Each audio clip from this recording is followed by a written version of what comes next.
Grande analyse de ces jours, 30 minutes de discussion, 30 minutes de pourparler pour le bien fondé de la République démocratique du Congo. Mesdames et messieurs, bienvenue dans cette émission Grande Analyse qui reçoit pour vous aujourd'hui le professeur Dr Mani Bakouli pour débattre sur les sujets d'actualité de la République démocratique du Congo. Donc nous avons trois grandes thématiques à débattre au cours de cette émission Grande Analyse. La première, elle est consacrée à l'insécurité en République démocratique du Congo. La RDC est menacée dans sa partie Est. Depuis, nous avons aussi les problèmes, les phénomènes Kuluna qui bat son plein dans la capitale congolaise.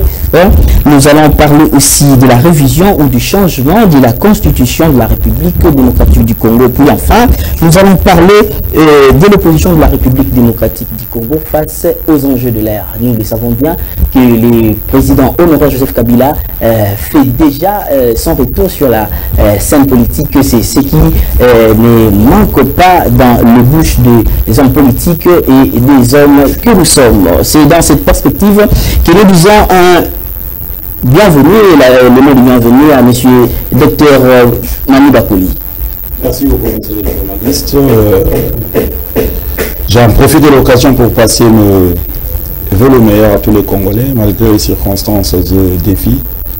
Dieu nous a quand même accordé la chance de traverser d'une année à une autre, mais aussi également nos FRDC qui sont en train de se battre corps et âme pour protéger l'intégrité nationale.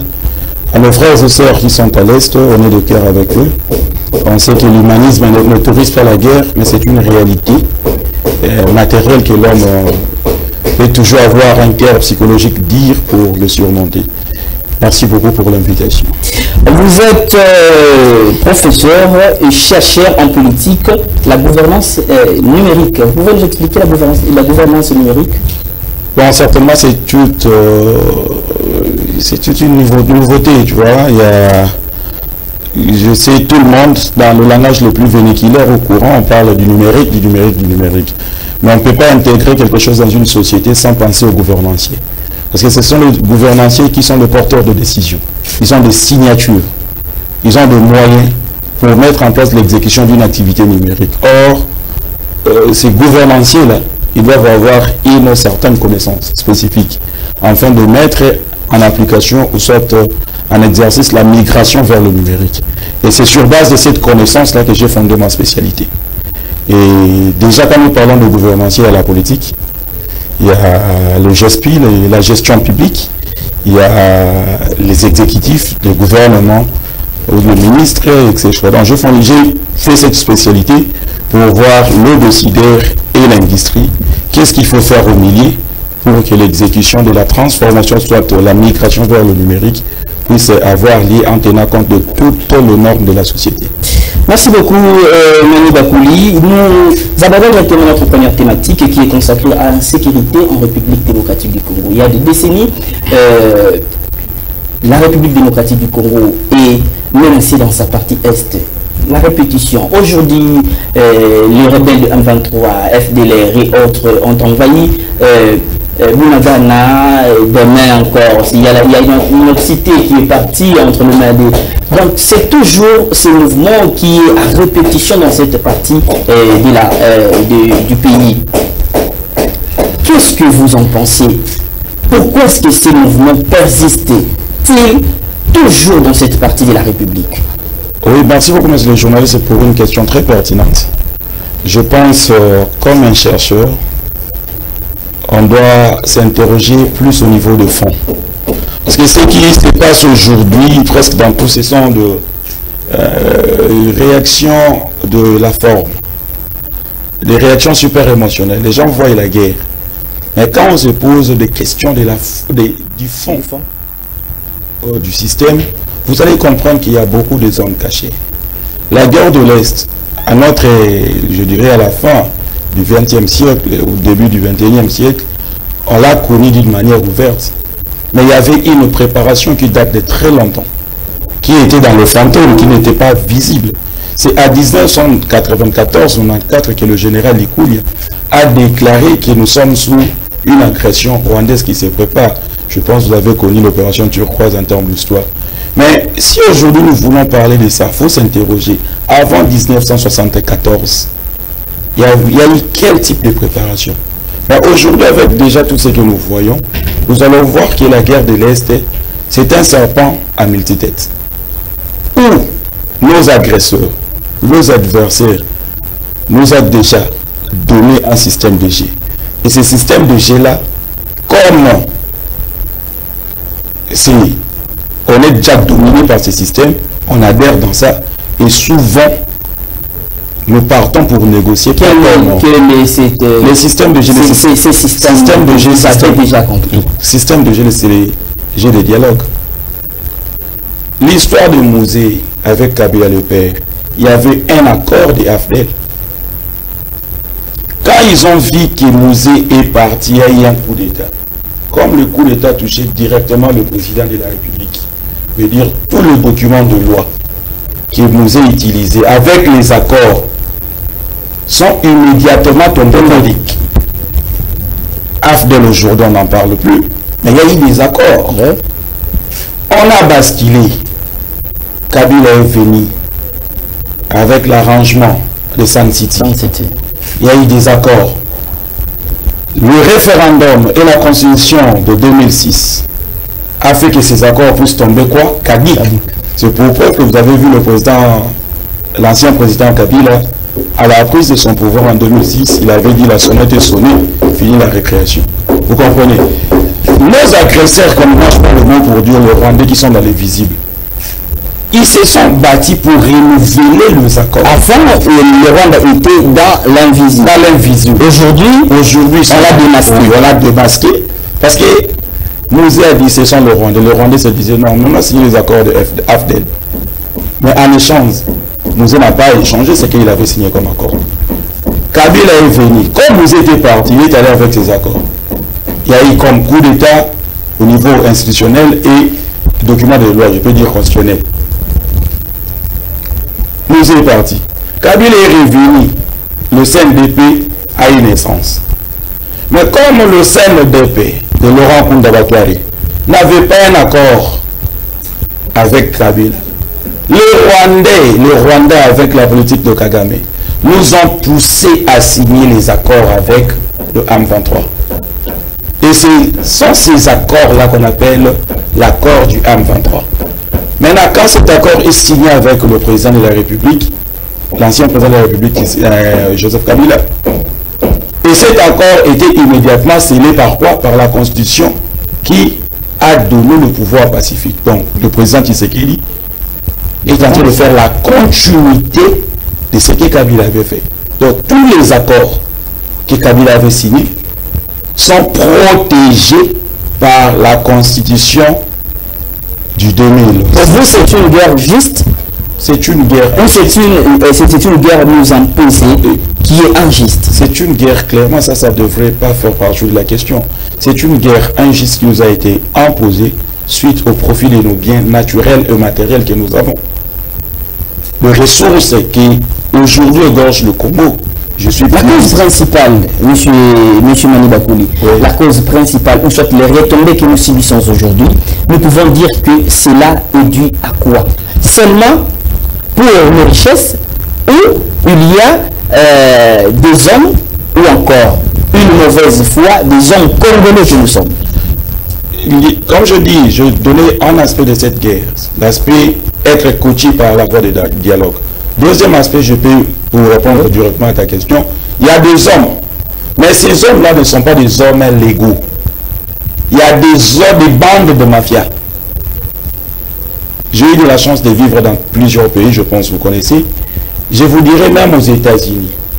Il y a des entreprises multinationales qui ont le pouvoir d'instruire même le gouvernement américain.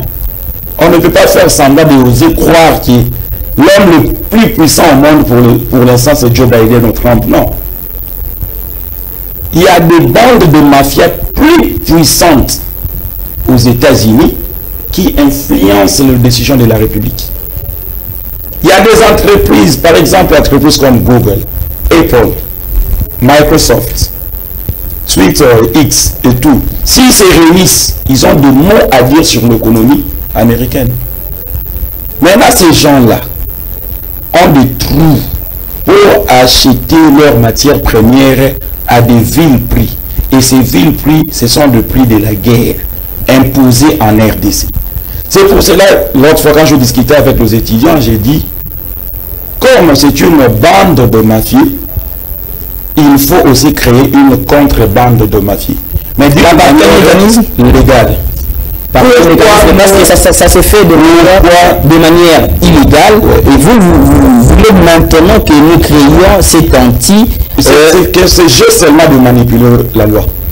Le Congo à nos jours est un pays bénéficiaire de la loi sur le PPP, veut dire partenariat public-privé. Vous comprenez? Oui. Si le Congo peut officiellement, comme public, signer un partenariat, par exemple, je donne un exemple, je ne peux pas aller en détail ici là, sur le plateau. Oui. Signer un partenariat avec le privé appelé par exemple Samsung, de venir s'installer ici, utiliser, et il subventionne plusieurs taxes. Il prépare la main-d'œuvre à un coût super inférieur. Or, on connaît que Samsung, c'est l'adversaire principal d'Apple. Mais nous, le Congo, en manipulant seulement la loi avec la politique interne, on signe un partenariat public-privé parce que la loi le garantit. Oui. Vous comprenez? Oui. Et Samsung devient l'acheteur principal. Je connais, j'étais en termes stratégiques du marché mondial, Samsung peut connaître de bandes. Il va se faire une bande négative contre Apple, mais en prenant des ressources à des formats légaux. Vous comprenez? Ça, ce sont, comprenez que ma recherche est fondée aussi plus sur le management stratégique et opérationnel. Ça, ce sont des stratégies. Parce que si aujourd'hui, nous partons que par les formats diplomatiques, qui est plus la politique, le président Tshisekedi ira signer un autre accord avec le président américain. Et ils sont ici de force légale. Voter, voter. Mais derrière ce président-là, ils ne peuvent pas prendre à 100% de décisions parce qu'il y a des bandes fortes mafieuses qui sont derrière. Vous comprenez un peu? Puisque vous parlez de ces bandes, je voudrais au moins glisser quelque chose là.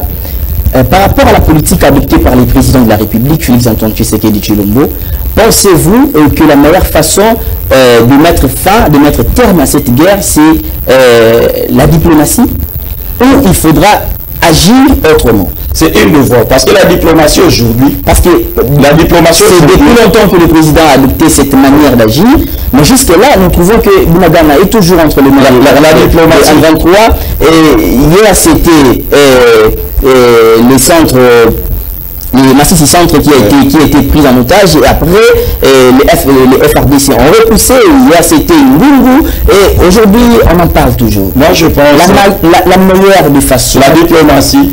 Non, dans la guerre, il n'y a pas une meilleure façon. Dans la guerre, il y a des plans stratégiques qui doivent... Le plan A, c'était la diplomatie. Non, le plan A. Le président Tshisekedi, c'est la continuité du président Kabila. Le plan A, c'est l'agression rwandaise du M23. C'était frappe de la guerre. Le président Kabila l'a fait, l'ex-président Kabila l'a fait. Il a frappé en 2013.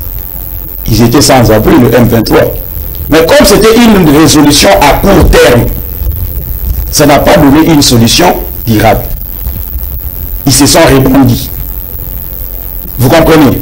Et le président Tshisekedi a pris une autre dimension de la résolution.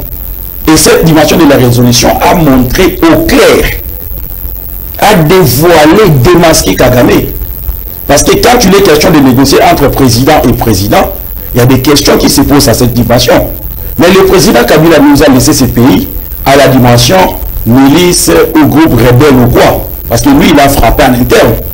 Vous comprenez? Comme c'était une solution à court terme, il y a eu un rebondissement en 2019 de ces M23. Le président Tshisekedi a pris une autre dimension de la démarche. Je peux dire oui, c'est la dimension qui a beaucoup duré. Depuis l'agression rwandaise en RDC. Il y a eu plusieurs morts.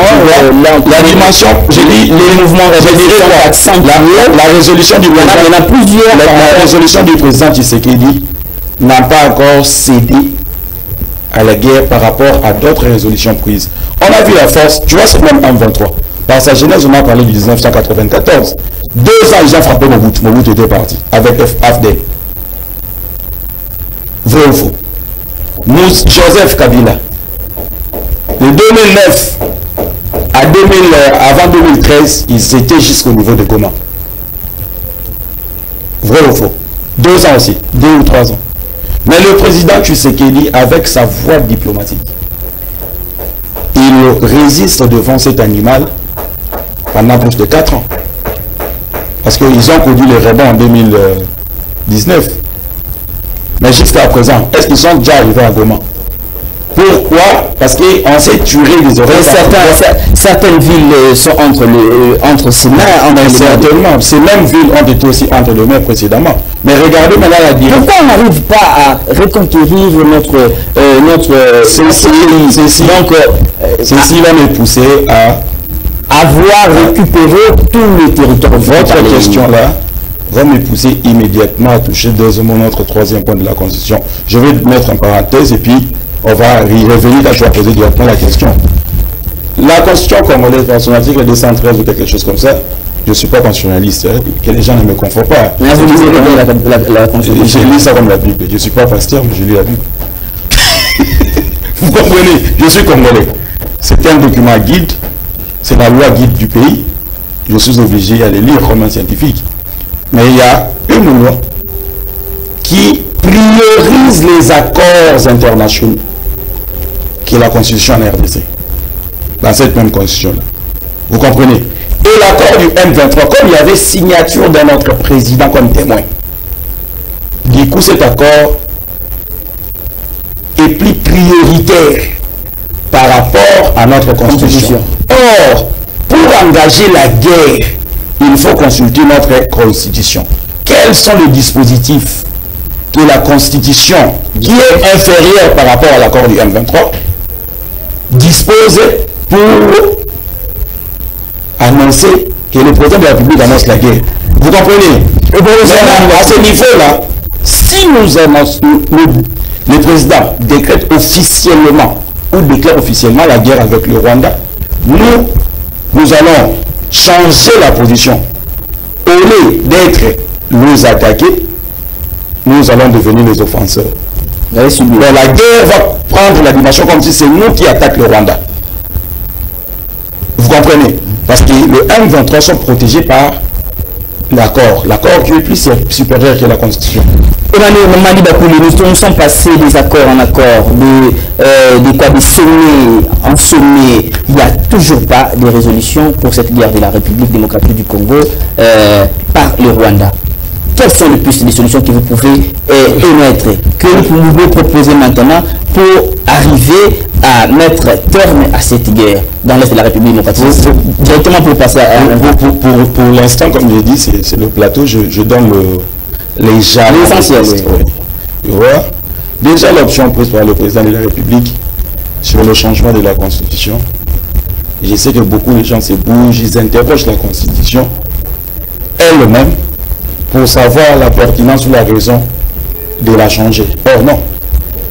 Il faut voir l'infériorité de la Constitution, veut dire le parti auxiliaire de la Constitution.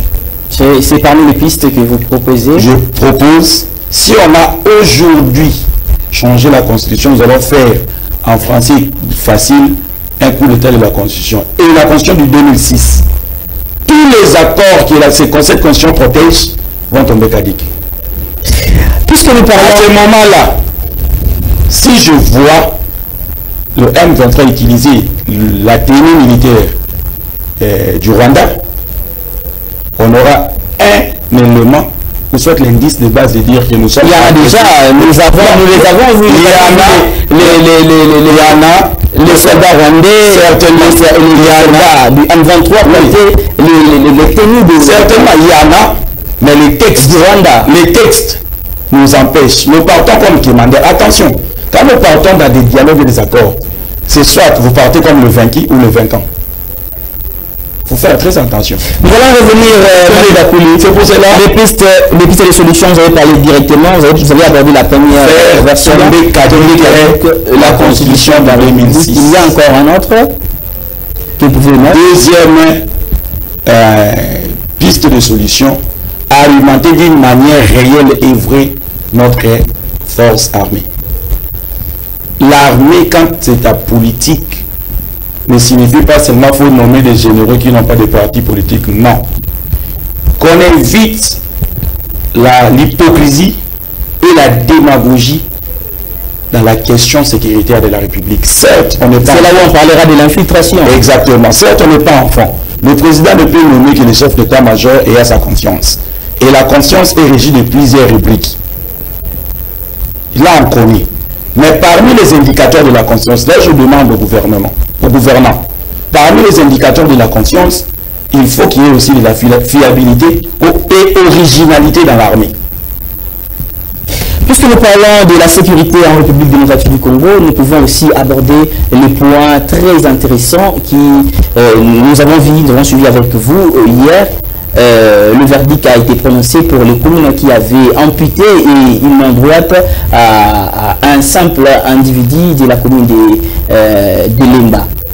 Votre analyse, une toute petite analyse en rapport avec le verdict qui a été prononcé. Bon, si je résume le phénomène Koulouna par le procès d'hier ou le verdict d'hier, je dirais qu'on n'aura pas à toucher les fesses.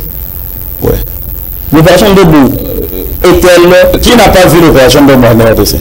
On parle de l'opération Debout. Hier, c'était autre chose. Aujourd'hui, il y a une autre. En quoi se diffère Panthère 1 et 2 et l'opération? Moi, je parle de l'opération Debout. Je ne parle pas de Panthère, je parle de l'opération. Parce que les journalistes, on ne peut jamais espérer au changement pendant que nous continuons à faire la même chose. La peine de mort, pardon? La peine de mort vote pour? Super pour. Et comment arriver à ce stade au moment où vous doutez la démarche? Attention, la peine de mort, ce n'est pas le ministère de l'Intérieur qui le décrète.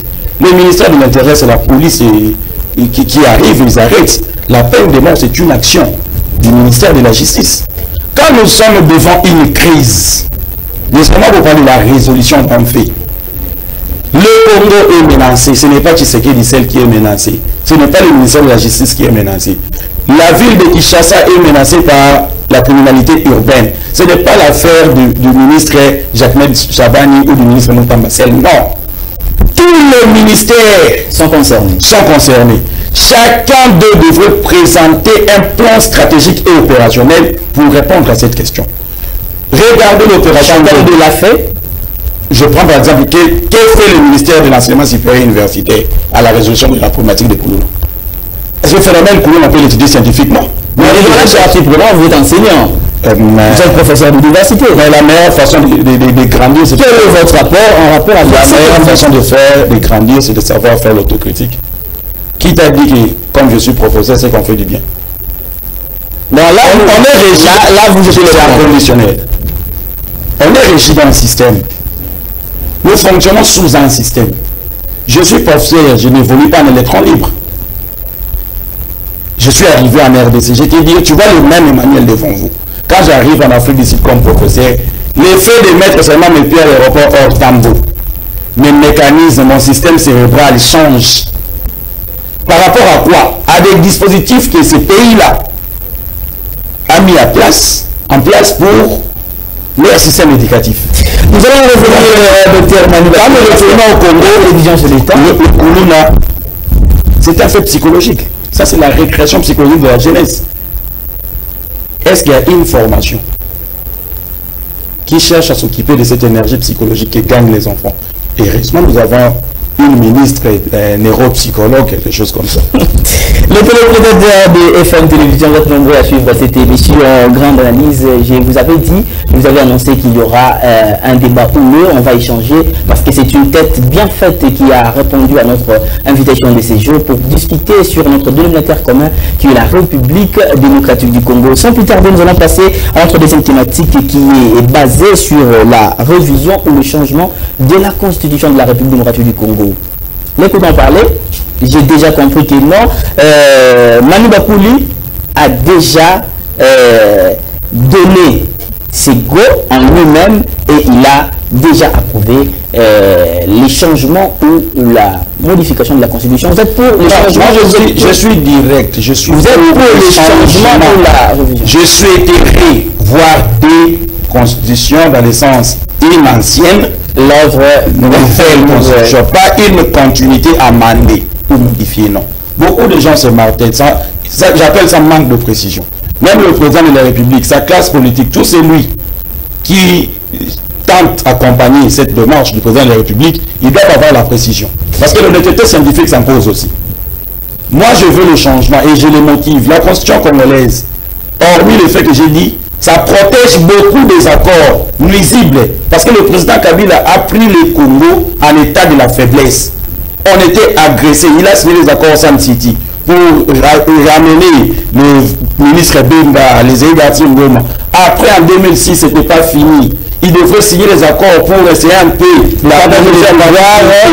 ça, c'était avant 2006. Après, quand on a reçu la Constitution, les accords là sont tombés caducs. Il a commencé à signer les accords avec le Chinois et etc. pour protéger par exemple la partie financière. Et ces accords-là, depuis 2006, sont protégés par une loi qui est à l'intérieur de cette Constitution. Ces accords-là, ça démontrait sa nuisibilité. Ce sont des accords nuisibles. Mais on pouvait seulement faire ça, on ne peut pas condamner à vie Kabila. On pouvait seulement faire ça vu la fragilité du pays qu'il avait réussi, la faiblesse du pays qu'il avait réussi. Le Congo n'avait pas un millionnaire. Entre ces deux, il y avait des millionnaires voleurs, pas des millionnaires visibles. Le Congo n'avait pas même 5 banques commerciales. Aujourd'hui, on peut parler de millionnaires visibles, oui. Aussi des milliardaires invisibles. Les invisibles peuvent exister partout. Vous comprenez? On était faible. Le président Kabila pouvait chercher à réunir l'intérieur du Congo, parce que dans la politique, nous avons deux cultures. Culture nationale et la culture internationale. Mais on pouvait réunir comment? En se présentant comme un petit commandaire, un faiblard à la politique internationale. Vous comprenez? Pendant ce temps-là, il ne pouvait plus parler de nos coltans, parce qu'il y avait des agresseurs. Mais maintenant, là, on discute. Il a même fait, avant son départ, la révision de la loi minière. Vous comprenez? Le Congo, aujourd'hui, avec nous, les citoyens congolais, on a quand même 2 pieds sur terre, malgré que notre démocratie a que 20 ans ou 19 ans. Mais on peut, je crois que c'est une démocratie visible, ou c'est une démocratie seulement... Tu peux espérer avant les 18 ans. Nous pouvons parler de la démocratie seulement en parlant comme ça, et puis à l'applicabilité. La nature, c'est un enfant de 18 ans, tu espères que le diplôme d'État, vrai ou faux? Chez la démocratie de 18 ans, on peut espérer quand même les élections par voie des urnes. C'est suffisant pour dire que la démocratie a quel genre de... Là, tu parles de quel genre d'élections parlez-vous? Là, vous partez à l'intérieur, mais j'ai dit, c'est suffisant. De manière générale, donc nous faisons de manière superficielle. C'est pourquoi nous voulons revêtir cet enfant de 18 ans-là d'une nouvelle robe, qui est la nouvelle constitution. Pour que cet enfant-là qui est empêché à développer librement, parce qu'on s'est concentré sur sa partie physique, mais sa partie intellectuelle était menacée. Vous comprenez? Le président de la République nous a promis mettre sur pied une commission qui va devoir analyser et pour la rédaction de notre constitution. Jusqu'à ce jour, on n'en parle plus. C'est la pression de la population, c'est la pression de la communauté internationale, c'est la pression de l'opposition qui fait en sorte que le président de la République retarde il avait la mise en place de cette commission. Nous n'avons qu'aujourd'hui, c'est le 15. Il y a les 15 jours de 2025. Nous sommes en train de courir derrière qui? Nous courons derrière les temps aussi. Les temps de qui? Nous courons derrière les temps de son mandat. La nourriture qui a des... Les mandats, moi je parle du mandat. Ces mandats-là vont tomber aussi caduques.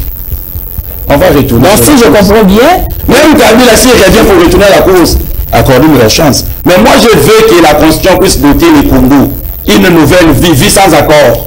Pensez-vous que cette nouvelle Constitution que vous envisagez, que vous pensez, sera une des meilleures solutions pour le problème de la République? Vous savez quoi? Laissez-moi vous soulager. C'est là, ça n'engage que moi. Même si c'est la même Constitution qui existe maintenant là, on s'arrange, on revote par référendum. Et puis le président promulgue, mais que les noms seulement changent. Quel nom? La Constitution 2 ou la Constitution quoi? Vous allez voir, ça va arranger beaucoup de choses.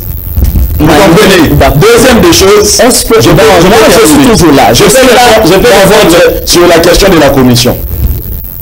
Certainement, la prise de la décision pour créer une commission, ça demande aussi des études stratégiques. Alors, professeur, vous aimez quelque chose avec son contraire. Puisque vous parlez, si vous pouvez simplement enlever l'intitulé de la Constitution numéro 1 et pour avoir une Constitution numéro 2, simplement enlever le nom, là, ça va permettre que les accords, les M23 là, mais ça sera, ces accords resteront. Non, puisque nous allons simplement la Constitution du 2006. Si tu vois quand on lit même un document administratif ou un communiqué, tu vois quand on vit la Constitution du 2006, tous les accords de 2006 sont protégés. Mais si aujourd'hui on change la Constitution, c'est la Constitution du 2015. Donc tout ce qui sont passés, fini. Pour la Commission ne doit pas être créée seulement à l'établi. Par exemple, moi, quand on m'a demandé chez quelqu'un, je ne peux pas citer son nom, j'ai dit, moi j'aurais peut-être souhaité que, je ne sais pas, ça revient à qui la responsabilité de demander à la Cour constitutionnelle de siéger pendant un mois explicatif, d'expliquer, d'interpréter, de lire article par article de la Constitution. Parce que c'est l'organe habilité de lire et interpréter, protéger la Constitution. Vous comprenez? Comme ça, on aura peut-être une série, je ne sais pas moi, tout le monde est fort en novelas, sur la intention qu'on ait chaque jour de 17h à 18h, il y a une émission sur la lecture et interprétation des articles ou 5 articles. Comme ça, tous les Congolais, Botangi en français, après Botangi en lingala, Swahili qui comme ça se passe à nos émissions. Vous comprenez? Et puis on impose, c'est ça que vous impose, toutes les chaînes. À 18h, de 18h à 20h, mettez cette émission ou soit cette séance de la lecture et interprétation de la Constitution. Que tous les Congolais aient au moins le 2% de la compréhension de la Constitution. Après la Commission, c'est là parce que la Constitution c'est comme la Bible. Ce n'est pas seulement le juriste. Avez-vous déjà vu, peut-être c'est la première fois de voir un scientifique, juriste contraire que le droit? Parce qu'on a que les constitutionnalistes. Mais je vous dis, cette constitution, si je pars plus loin, ça protège 3 ou 4 types de politiques au niveau de la République. À qui revient la faute? Les constitutionnalistes, les rédacteurs. Dis-moi, quelle est la politique culturelle prévue par la Constitution? Quelle est la loi qui garantit la valeur culturelle en RDC à l'intérieur de la Constitution? L'éducation, on peut dire la loi de la gratuité. Un peu seulement ça. Quelle est la loi qui garantit l'éducation de l'espace supérieur à l'intérieur de cette Constitution? Pourquoi on forme 5000 juristes et des ingénieurs en politique? Qui avait décidé qu'ils partent comme ça? Décision délibérale. Vous comprenez? C'est seulement en 2014 qu'on a connu les 014, les cadres normatifs. Ordonnance, loi que Kabila avait, cadre normatif, loi, critères d'entrée, votant même le système LMD. Qu'est-ce que la Constitution congolaise prévoit dans ça? La société savante. La société civile, la Constitution a dit quelque chose. Marche publique et prévue, protégée par la Constitution, n'est-ce pas? Et la société savante. Mani Bakouli, votre parti, donc la Constitution présente beaucoup en termes de la Constitution en soi, il y a des problèmes. Si seulement vérifier la Constitution en soi, on peut modifier. Je recherche ceci. Oui. Quel est ce que vous recherchez comme particularité? La particularité que vous, étant chercheur en politique, recherchez dans la nouvelle constitution la définition du pouvoir et la valeur scientifique dans une société. La définition du pouvoir et la valeur scientifique dans une société. Le ministère le plus pauvre. Expliquez aux téléspectateurs des femmes qui vous suivent là. Le pouvoir le plus pauvre. Qu'est-ce que vous voulez de nouvelles? Qu'est-ce que vous voulez? Prioriser la main-d'œuvre congolaise, prioriser les recherches scientifiques congolaises, parce que nous faisons des recherches en tenant compte de la contingence, mais ce n'est pas protégé par la loi. Le président de la République peut consulter en France. Le constitutionnaliste ne lui dira rien. On ne dira pas, non, il faut prioriser d'abord le chercheur congolais. Si les chercheurs congolais nous l'avons vu avec vous pendant la francophonie, il y a eu une sous-traitance qui a... Mais est-ce qu'il avait fait ça par la loi ou il a fait ça pour une bonne fois? C'est ça ce que nous disons. J'ai reçu sur mon plateau Denis Mandou qui est là, de chef chef d'hôtel, si je ne me trompe pas, que j'ai reçu et qui ne voulait pas que le maître d'hôtel ou encore ce qu'on appelle aujourd'hui nous l'appelons comment? Les gens qui préparent dans les hôtels, qui font nourrir les gens. Les gens de l'hospitalité là. Oui. Ils étaient là un peu inquiets, voir que la francophonie s'est déroulée en République démocratique du Congo, mais eux, qui sont les personnes habilitées à le faire, ne l'ont pas fait. Et il y a eu une main-d'œuvre extérieure. Il y a eu des gens qui sont pas. Je les ai reçus il y a avec. Heureusement, est-ce que quand le président a fait sortir les organisateurs, ils ont violé la Constitution? Parce que ce n'est pas protégé par la Constitution, ce que tu dis là. Je vais te dire par exemple en Afrique ici, la loi des BII, Black Empowerment. Si tu vends ta maison, il faut justifier que les Noirs n'ont pas l'habilité de l'acheter. Si tu donnes une offre d'emploi, un Noir, parce qu'en Afrique, il existe un pays multirace, multipo. Il y a des Blancs, il y a des Indiens, il y a des Métis, il y a des Noirs. Avant de prioriser, c'est par la Constitution. Avant de vendre une maison blanc, il faut d'abord justifier que les Noirs n'ont pas l'habilité. Avant de donner un emploi à un Blanc, il faut justifier qu'il n'y a pas ce genre de main-d'œuvre chez le Noir. C'est violé par la Constitution. Tu oses le faire, tu as violé la Constitution. Heureusement, tu as donné. On construit à Roma ici. Quel type de race? De peau. Parce que l'homme n'a qu'une seule race. Quel type de peau?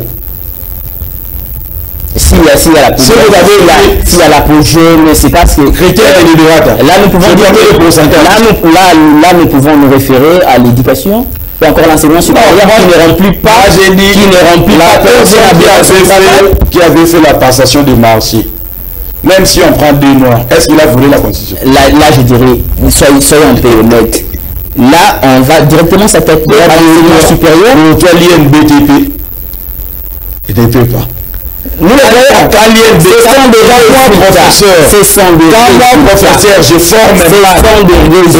je t'amène plus avec mes confrères journalistes. Quand moi, professeur, je forme mal. Est-ce que j'ai violé la Constitution?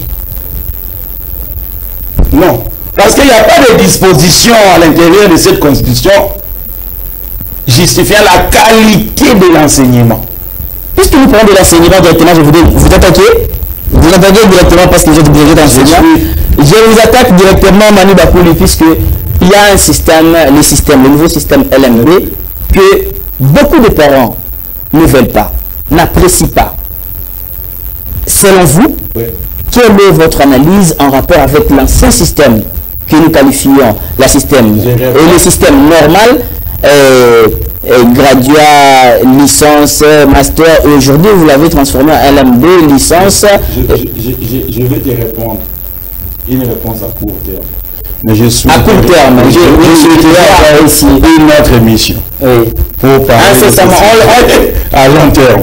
Parce que même quand ça s'est passé, j'étais parmi les co-rédacteurs de la maquette. Mon œil quelque part sur la maquette de ce système, la LM2. J'ai dit même à un ami journaliste ici, quelque part. Hein, je ne vais pas donner toutes les précisions. Mais je paye. Notre défaut, c'est quoi? C'est la nomenclature. C'est pour ça que tu verras un Congolais à la Timakasi, comme ça. Mais tu pars chez lui à la maison. Alors on a mousté. On oublie le fond. On se concentre sur la forme. Un peu concis. Comme ça, j'ai dit. Le système LMD, qu'est-ce que le système GLDD n'a pas de problème le deux. Le plus grand problème, c'est quelle matière que vous donnez dans les deux systèmes. J'ai te dit, le contenu dans les deux n'a changé rien. Parce qu'on ne peut pas espérer à Emmanuel de donner la qualité de la nourriture de blanc pendant que je ne sais pas le préparer. Ceux qui ont rédigé le maquette de la formation du système LMD, c'est à 99% des professeurs qui n'ont jamais étudié en format LMD. Je prends rendez-vous avec vous, ce n'est pas une fois que je prends rendez-vous avec vous. La prochaine émission, je vais recevoir pour parler d'une manière. C'est pour ça que je te dis, je vais te donner une réponse qui va te laisser avec le goût. Comme ça, même le téléspectateur, prochainement, nous allons exploiter pour dire voici les difficultés rencontrées, voici les défaillances, voici la faiblesse du système, voici la force du système.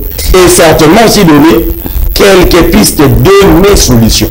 Ce ne sont pas des solutions définitives, mais des solutions que je pense, proposition, comme j'ai étudié et j'ai travaillé dans un pays où ils ont gagné dans les systèmes RND, comment est-ce qu'ils les pratiquent.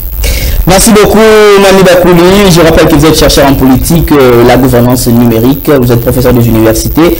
C'était pour moi un réel plaisir de vous recevoir aujourd'hui pour décortiquer sur les sujets d'actualité. Il reste une thématique que vous allez répondre en 3 minutes. Je veux à ce que vous répondiez à cette question sur la thématique opposition de la République démocratique du Congo face aux enjeux de l'ère. Aujourd'hui, il y a plus les gens qui parlent du retour de Joseph Kabila, le président honoraire Joseph Kabila sur la scène politique de la République. Nous avons vu certains de ces anciens qu'on qualifiait ennemis. Hier, aujourd'hui, ils se font amis à Joseph Kabila. Est-ce c'est pour simplement la course au pouvoir ou pour retourner la République démocratique du Congo là où autrefois avons déclaré que c'était la bourse? Je dirais les rebondissements, le retour à la politique du sénateur, l'honorable sénateur. Ça fait peur? Comme je ne suis pas dans la force politique, je ne peux pas savoir ça, qui a peur, qui n'a pas peur. Vous comprenez? Mais moi je vois, c'est sans impact. C'est un non-événement pour eux. Parce que nous avons une voix suprême qui est la voix des urnes. Et pourquoi on peut avoir peur d'un individu? Si le texte, la Cour constitutionnelle, la CENI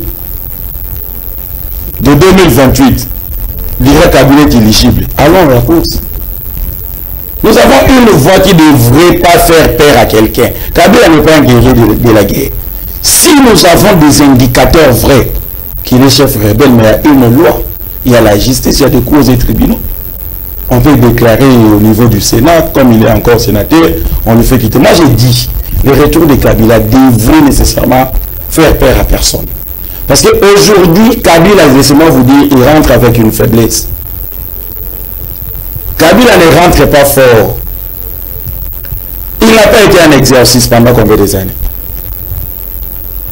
Il ne connaît pas beaucoup de trous.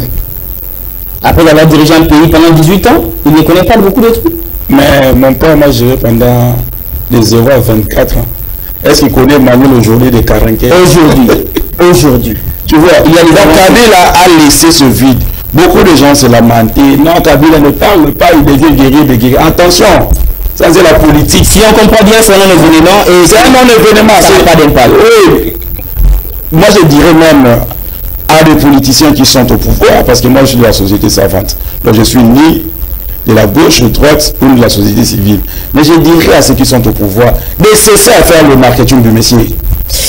Merci beaucoup, Mani Bakouli. Vous avez une minute de vous adresser devant votre caméra, la population qui vous suit, la population d'Ekisanso qui vous suit, la population de Matete, la population, tout le monde qui vous suit en ce moment. Quel est le message que vous pouvez apporter? Bon, en tout cas, j'ai un message un peu particulier pour la communauté sud-africaine d'abord, et un message général pour le Congolais, de rester serré devant le drapeau de la nation.